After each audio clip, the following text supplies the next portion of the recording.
bir nəfər ərəb gəldi, savadsız idi. Dedi, Peyğəmbər dedi, bəli. Dedi, neçə ildir mən namazı qılıram, Fatihə surəsini deyirəm. Orada bir cümlə var. İhdinas sıratal mustaqim. İhdinas sıratal mustaqim. Məni sıratal mustaqimə ilə yönəlt. Bu cümlənin mənası nədir?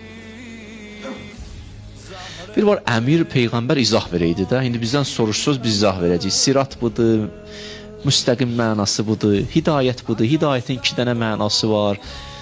Peyğəmbər elə eləmədi. Əmir-ül-Müminin Peyğəmbərin yanındaydı. Gətirdi, qoydu əlinin çiyninə əlini. Dedi, ərəb, dedi, hə. Dedi, haza siratun müstəqim. Sirat-ül müstəqim bu kişidir. Bax, düz yolu get.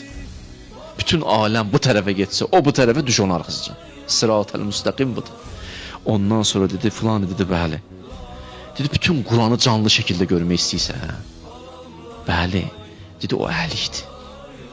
Peyğəmbərin tələbəsi, Peyğəmbərin yetişdirdiyi şəxsiyyət. Bəzi insanlara çətindir salam vermək.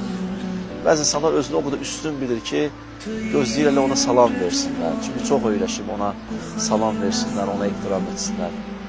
Özünü görməməzliyə vurur. Güya görmədi, salam verməsin deyə. Qarşı tərəf qoy salam versin. Sanki salam verməyi kiçikliyi bilir. Amma dua budur, ifşa əs-salam. Nəsib elə salam verə bilir. Yəni, o gələk nəsib olsun insana ki, salam verə bilsin. İmam Rıza Aleyhisselam buyurur ki, dünyasını dəyişən insanın qəbrinin kənarında 7 dəfə Qədr surəsini oxuyun. Bunun həm oxuyana, həm qəbr sahibinə xeyri var.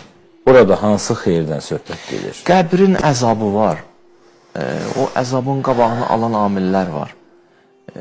Məsələn, o Qədr surəsinin buyururlar, təsirləri var. Məsələn, özünün də bəzi əməlləri olsa o təsir edir. Çünki qəbir əzabı ilə bağlı bəzi əməllər var ki, qəbirdə əzab verirlər, günahlar var. Yazıb onu. Şeyx Abbas Quminin bir əsəri var, Məfatül Cinanın yazan alim. Mənazilul Axir adlı bir kitabı var, orada gətirmişdi.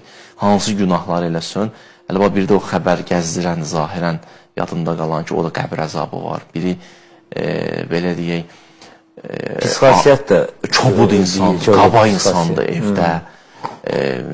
Belə evin bütün evdə girəndə misal üçün uşaq yer axtarır, qaçır. Zəhər tuluğu da. Hə, zəhər tuluğu deyək, axır o cürlə bir insan buyururlar ki, nə olacaq?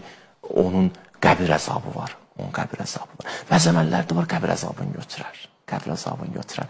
O Qədr surəsini oxumağın həm onu oxuyana təsiri var, həm də nədir, o şəxsin özünə təsiri var. Bəli. Deyir, evdən niyə gəlib bizi, hamımızı acılayırsan? Deyir, neyini, bayırda, bacada cəmatı acılayayım, elə gəlim əsərimizsə tökümdə.